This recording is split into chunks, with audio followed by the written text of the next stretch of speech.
कहते हैं कि मांगने से हर मन्नत पूरी होती है, मांगने से हर मन्नत पूरी होती है। माँ के चरणों में ही तो जन्नत होती है। तो माँ के आशीर्वाद के साथ आइए शुरुआत करते हैं आज के धरती धोरारी के ख़ास एपिसोड में।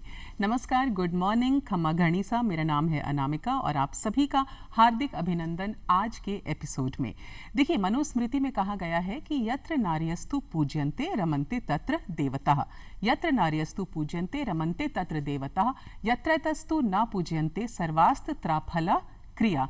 यानी जहाँ पर नारियों की पूजा होती है वहाँ देवताओं का वास होता है, और जहाँ नारियों का आदर सम्मान नहीं होता, उन्हें अच्छी दृष्टि से नहीं देखा जाता, वहाँ समस्त अच्छे कर्म भी जो हैं वो निष्फल हो जाते हैं। तो हमारे देश में हमेशा ही नारियों को आदर सम्मान की दृष्टि से देखा गया है, उन्हें बराबरी का दर्जा भी दिया गया है।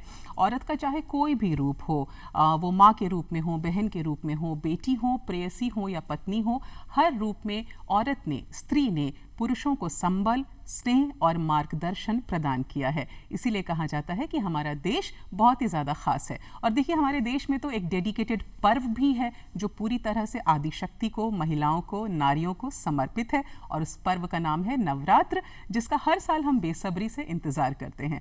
तो आप सभी को नवरात्र की हार्दिक शुभकामनाएं। और आज का जो एपिसोड है वो बहुत ही ज़्यादा ख़ास है, क्योंकि आज मेरे सामने जो ख़ास मेहमान विराजमान हैं वो किसी परिचय की मोहताज नहीं है। लेकिन जब आपको अपनी ढेर सारी प्रॉब्लम्स का सॉल्यूशन चाहिए तो इनका नाम आपके जहन में सबसे पहले आएगा। आई मीन टू से कि आपकी प्रॉब्लम्स का वन स्टॉप डेस्टिनेशन जो है वो हमारे सामने आज विराजमान है।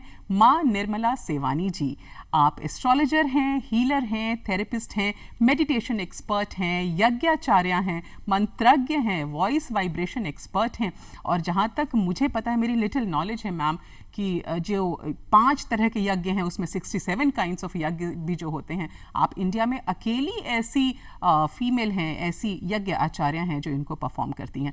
तो सबसे पहले मैम आपका बहुत बहुत स्वागत और बहुत शुक्रिया हमारे लिए टाइम निकालने का। नमस्कार। कैसी हैं आप? आपकी दुआ, प्रभु कृपा। तो माँ निर्मला सेवानी जी हमारे साथ हैं और नवरात्र की बात हो रही है मैम, तो हम चाहेंगे कि हमारे दर्शकों के लिए आप अपनी मधुर वाणी में कुछ सुनाएं। मैं शुरू करती हूँ प्रोग्राम का एक माँ का स्तुति से, माँ के मंत्र से। जी। त्वं वैष्णवी शक्तिन्द्रत्वीर्या विश्वस्य बीजं परमासि माया समोहित देवी समस्तमेतत्त्वामि प्रसन्ना भुवि मुक्ति हेतु। ये माँ का मंत्र है। इसमें कहा गया कि माँ समस्त ऊर्जा, समस्त शक्ति का भंडार है, वही शक्ति की अधिष्ठात्री हैं, वो ही, उन्हीं से सब पूरी सृष्टि का, पूरी कायनात की रचना होती है, फिर उन्हीं में वही हमारी मुक्ति का सेतु है। तो उनको नमन है, ऊर्जा को नमन है, माँ को नमन है, जो कि हम सब में प्राण रूप में बसती हैं, देह रूप में बसती हैं, सृष्टि में बसती हैं। तो मैम, जब नवरात्रों की बात होती है तो माँ भगवती की पूजा अर्चना होती है, पूरे 9 दिनों का ये सेलिब्रेशन होता है। हर इंसान, हर शख्स, मुझे लगता है उस समय भक्ति भाव से पूजा पाठ में रम जाता है। लेकिन बहुत सारे लोग हैं जो ये जानना चाहते हैं कि हम नवरात्र करते क्यों हैं। आई मीन, इसका धार्मिक महत्व तो है ही, जो हर किसी को पता है, हमें अपने बुजुर्गों से भी पता चल जाता है उसके बारे में, लेकिन मैं साइंटिफिक पहलू भी इसका जानना चाहूँगी, और हमें अच्छा लगेगा आप धार्मिक और साइंटिफिक दोनों पहलुओं पर अगर बात करें। नवरात्र का मतलब नया दिन, नई रात, नई ऊर्जा, नया रूपांतरण, नई आकार, नई शक्ति। तो नवरात्र ऋतु संधिकाल, ऋतु परिवर्तन का संकेत होता है। साल में 4 नवरात्रे होते हैं, 2 ओपन आपने सुने होंगे और 2 गुप्त जी। तो चैत्र, जिससे हमारा नववर्ष शुरू होता है, चैत्र शुक्ल प्रतिपदा से, और शुक्ल नवमी ये पहला नवरात्र होता है। फिर दूसरा नवरात्र गुप्त होता है आषाढ़ प्रतिपदा से, आषाढ़ शुक्ल प्रतिपदा से शुक्ल नवमी है ना, जिसे हम गुरु नवरात्रा कहते हैं। और तीसरा नवरात्रा ये सबसे बड़े होते हैं, क्योंकि यहाँ पे जो एनर्जी है, ऊर्जा है, उसके गुणात्मक रूप की आराधना की जाती है। अश्वनी शुक्ल प्रतिपदा से शुक्ल नवमी तक, और फिर माघ शुक्ल प्रतिपदा से शुक्ल नवमी गुप्त नवरात्रे होते हैं। जो बसंत पंचमी होती है वो 5वां गुप्त नवरात्रा होता है। उस समय माँ ने सृष्टि को जो है अपने गर्भ में धारण किया होता है। इसके महत्व हैं पूरे। तो ये 4 नवरात्र इस तरीके के होते हैं। तो जो नवरात्र का मतलब इन दिनों क्योंकि ऋतु परिवर्तन होता है तो हमारा ऋतु के हिसाब से आहार भी परिवर्तित होता है, वायुमंडल में भी नए ढंग की ऊर्जा होती है। जैसे अश्विनी नवरात्रा है वर्षा ऋतु के जाने का और शरद ऋतु के आने का जो है बीच का संधि काल है। तो शरद ऋतु की हम तैयारी करते हैं तो हमारे खाने बदल जाते हैं, है ना। और जैसा आज सोचिए हम लोग आहार ग्रहण करते हैं वैसे हमारे विचार, वैसे ही मन शुद्धि होती है। तो इस शोधन के पीरियड में हम लोग व्रत रखते हैं। व्रत उपवास रखने से क्या होता है कि आपका जो शरीर में भी जो वायुमंडल में संचरित ऊर्जा है परिवर्तित हो रही है, तो उस तरीके का थोड़ा कम गरिष्ठ खाना खाने से आप उस नई ऊर्जा को अपने में ग्रहण करते हैं तो तब के लिए भी काबिल हो जाते हैं और आपके विचार का भी शोधन होता है। ये नवरात्रि का मतलब होता है साइंटिफिक। और सामाजिक सरोकार तो देखिए पहले तो आपके टीवी वीवी होते नहीं थे, तो क्योंकि नवरात्रि उत्सव है तो सारे मिल बैठ जाते थे, माँ भगवती की आराधना इकट्ठा करते थे, है ना। तो जितने भी उत्सव मनाए जाते हैं हिंदुस्तान में उसका सामाजिक सरोकार होता है कि एक दूसरे से मिलें, बातें करें और टाइम पास करें, है ना। और धर्म के तो अर्थ ही धर्म मतलब धारण करने योग्य। तो धारण करने योग्य माँ की स्तुति तो है ही, जिससे कि हमारा मन निर्मल होता है, बैलेंस होता है। और इस समय जो है आपने एनर्जी जो ऊर्जा है उसके 2 प्रकार जरूर सुने होंगे कि हम लोग हमारी चाइनीज फेंग शुई क्या कहती है कि यहाँ तो नेगेटिव होता है या पॉजिटिव होता है, थॉट या कायनात, यही सुनते आ रहे हैं हम। लेकिन हमारे वेद क्योंकि हम लोग बहुत ही समृद्ध परंपरा के धनी हैं तो हमारे वेद ऊर्जा के 3 गुणात्मक रूपों का वर्णन करते हैं, सत्व, रज, तम। तो यही एनर्जी की हम पूजा करते हैं। सत्व मतलब सात्विक ऊर्जा, तो हम माँ शारदे की पूजा करते हैं 3 दिन। रज मतलब माँ लक्ष्मी, अन्न धन नौकर पराक्रम वाहन ऐश्वर्य कीर्ति वैभव आरोग्य सदैव हमारे पास रहे, प्रॉस्पेरिटी रहे, समृद्धि रहे, वैभव रहे, हम प्रभावशाली रहें, तो वो रज गुण है। तम गुण, तम का नाम आते ही आपको लगेगा मारना, धारना, सत्यानाश, ऐसा नहीं है। तम ऊर्जा का प्रकार जो होता है भले तामसिक हो लेकिन वो हमारे जीवन की ज़रूरत है। मान लो तुम्हारा बच्चा किसी ऐसी जगह दौड़ रहा है कि तुम्हें उसके गिरने का भय है तो तुम उसको रोकने के लिए क्या करोगी, एक चाटा मारोगी ना। जी बिल्कुल। तो ये ऊर्जा का तामसिक प्रकार था लेकिन उसके पीछे इंटेंशन तो उसके बचाने की भलाई, बच्चे हाँ, को उसकी भलाई। तो तमस से मतलब अगर मान लो तामसिक ऊर्जा ना हो सृष्टि में तो हमारा जो सैनिक युद्ध कर रहा है वो कैसे युद्ध कर पाएगा। तो तीनों ऊर्जा का एक व्यक्ति में या एनवायरनमेंट में समावेश बहुत जरूरी है। ये अलग बात है कि उसका कर्म वो होगा तो उस ऊर्जा की अधिकता हो जाएगी कि जो पठन पाठन से रिलेटेड कर्म करेगा वो सत्व ऊर्जा से परिपूर्ण होगा। जो ऐश्वर्यशाली लोग होते हैं, राजा हैं, क्षत्रिय हैं या बिजनेसमैन हैं, वो रजगुण से परिपूर्ण है। और तमगुण जो सैनिक हैं हमारे, हालांकि डाकू चोर लुटेरे भी उसी ऊर्जा में आते हैं, लेकिन तम मतलब अपनी अदम्य साहस, उसकी रक्षा करना, अपने बल की रक्षा करना, अपनी समझ की रक्षा करना, ये भी तम गुण है। तो ये जो 3 गुणों के बारे में आपने बताया, रज गुण, तम गुण और एक और गुण के बारे में, तो इन सब गुणों से जुड़े हुए श्लोक भी होंगे, मंत्र भी होंगे जिनका उच्चारण किया जाता होगा नवरात्रों के दौरान, वो क्या है माँ? ये जो माँ शारदे की पूजा है वो सत्व गुण से रिलेटेड है ना जी। तो माँ शारदे का हम मंत्र विद्या, बुद्धि, विनय, है ना, ज्ञान, इसके लिए हम मंत्र पढ़ देते हैं। आपका ऑरा बढ़ाने के लिए, आप सुंदर दिखें, आप हर कहीं जाएं तो प्रभावर रहे, तो ये मैं मंत्र पढ़ देती हूँ। इसमें माँ शारदे का ध्यान करना चाहिए श्वेत सुनहरी वस्त्रों में और अपना गोल्डन येलो। ओम कीर्ति कामुदी वागेश्वरी प्रसन्न वरदे ह्रीं शिं कीर्ति मुख मंदिरे। ये सत्व गुण से रिलेटेड मंत्र था। अब रजगुण से रिलेटेड हम पढ़ देते हैं मंत्र जो 3 बीच के दिन होते हैं, माँ लक्ष्मी के होते हैं। और देखिए जन्म से मृत्यु तक जो हम 16 संस्कार करते हैं उसमें श्री चाहिए, पदार्थ चाहिए, देह भी पदार्थ है, तो पदार्थ का पदार्थ से वास्ता होता है। तो हमारे पास इस जीवन में अन्न धन नौकर पराक्रम वाहन ऐश्वर्य कीर्ति वैभव आरोग्य रहे और हम हमेशा मुक्त रहें ऋण रोग दारिद्र्य अपव्यय भय शोक संताप से। ये मैं मंत्र पढ़ देती हूँ। माँ लक्ष्मी का ध्यान लाल वस्त्रों में करना चाहिए क्योंकि लाल एनर्जी का प्रतीक है और जो दुर्गा रूप में हम आराधना करते हैं, वो संगठित लक्ष्मी का ही रूप है जी। और अपना हरे वस्त्रों में। तस्य या परमा शक्ति ज्योति स्नेह हिम दीर्घते सर्वा अवस्था गत्या देवी स्वात्म भूतानि पायनी अहंता ब्राह्मणस्य साहस्म सनातनी।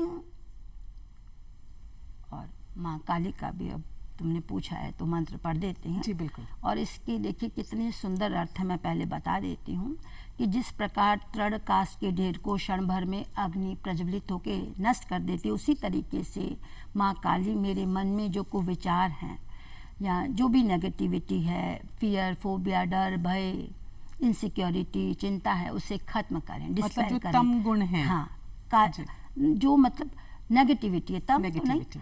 और बदले में जिस तरीके से वो ओजस्वी यज्ञ की अग्नि बन के पवित्र हमारे का भरण पोषण करते हैं हमारे जीवन का, इसी तरीके से मेरे जीवन को अपनी रोशनी से प्रकाशित कर दें कि मैं अपने परिवार, अपने समाज, देश के काम आऊँ। इतना सुंदर मंत्र है।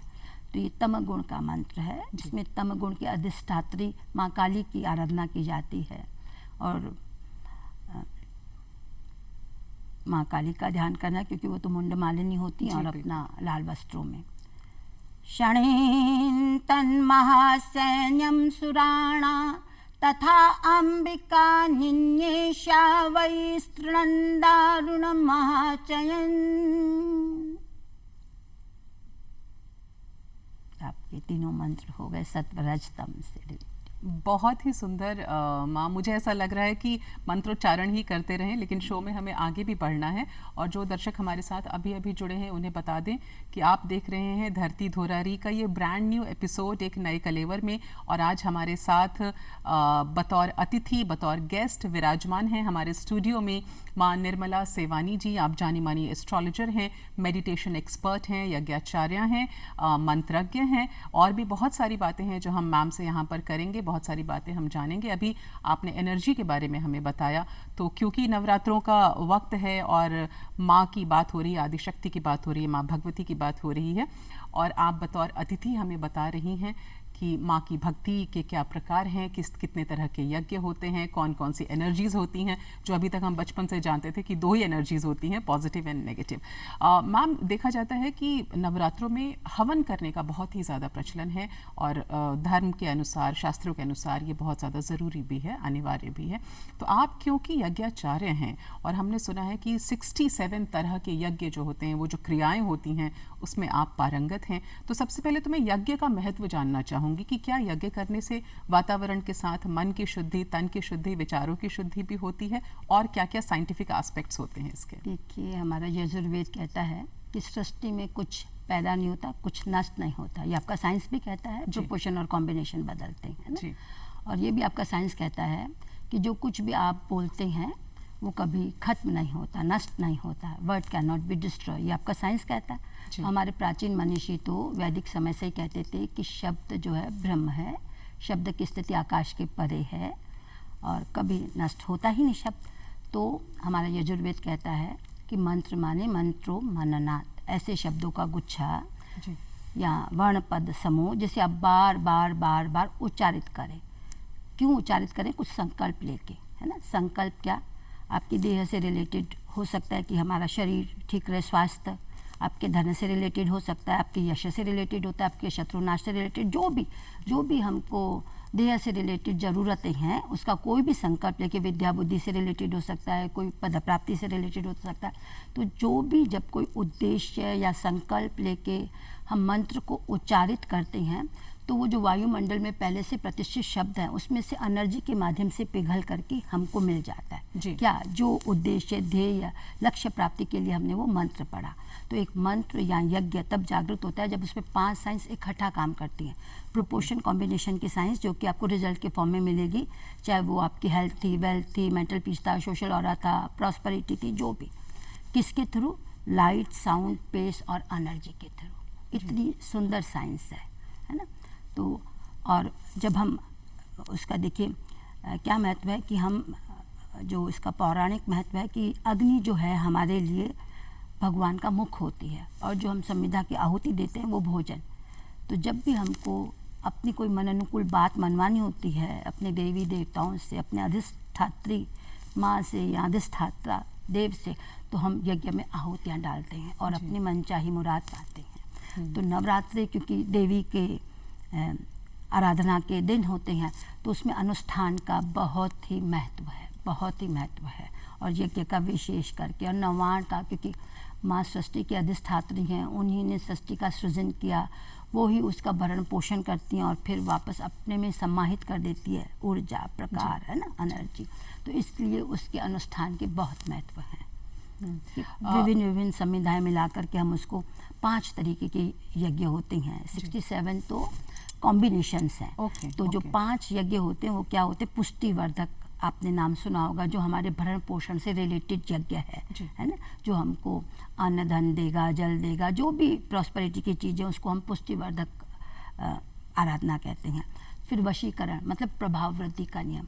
वशीकरण का मतलब प्रभाव के जितने भी मंत्र हैं, चाहे हम बॉस को प्रभावित करें या माँ को, भगवान को प्रभावित करें या किसी को, अपनी प्रेयसी को प्रभावित करें, तो उसको वशीकरण कहते हैं। फिर तुमने सुना होगा मारण।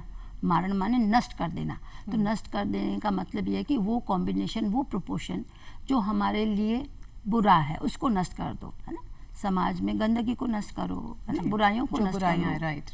तो मारण मतलब खत्म कर देना। उच्चाटन मतलब उखाड़ के फेंक देना। अब उच्चाटन का नाम लेते ही तुम्हारे जहन में क्या आता है कि लो पड़ोसी को उखाड़ो, उसने मुझे दुखी कर रखा है या किसी। उच्चाटन का मतलब जो कुछ भी अशुभ है जी, सूट नहीं करता हमको, उसको खत्म कर। तो शरीर में जो व्याधि है उसको भी तो आप उखाड़ फेंकते हैं। तो जो महामृत्युंजय का मंत्र होता है वो उच्चाटन का प्रकार होता है, क्योंकि वो आप में, शरीर में उत्पन्न पीड़ा, रोग, व्याधि को उखाड़ के फेंकता है। और स्तंभन, मोहन मतलब प्रिजर्वेशन। हकीकत तो ये है कि इस सृष्टि में कुछ भी चीज लंबे समय तक प्रिजर्व नहीं कर सकते। जो पैदा हुआ है वो नष्ट होगा, रूप तो बदलेगा ही, मैटर वही रहता है, फॉर्म तो बदलती है, लेकिन एक पर्टिकुलर काम हो जाने तक हम किसी चीज़ को अगर संभाल के रख सकते हैं तो उसको हम स्तंभन या मतलब प्रिजर्वेशन कहते हैं। जैसे उसको सामाजिक संदर्भ में सोचो कि मेरे पास कोई, कैसे हम उसको, जो 67 काइंड के प्रोपोर्शन का वर्णन तुम बोली हो, तो कैसे इस्तेमाल करते हैं। जैसे मान लो किसी बच्चे के जो है पढ़ाई लिखी है क्रिएटिविटी की जी, और वो बच्चा डॉक्टर बनना चाहता है ना, तो मैं घटना तो नहीं बदल सकती, पर पढ़ाई है उसके लंबी, तो उस पढ़ाई को जो कि उसकी क्रिएटिविटी की थी उसको हम मार्क्स डॉक्टरी में कन्वर्ट कर देंगे। तो प्रोपोर्शन कॉम्बिनेशन बदल दिया है ना। कि जैसे किसी बच्ची की जो है शादी खंडित लिखी है और छोटी उम्र में खंडित लिखी और एक बेबी हो गया, तो अब उस घटना को तो हम परिवर्तित नहीं कर सकते, भगवान नहीं है, लेकिन उसको परे फेंक सकते हैं।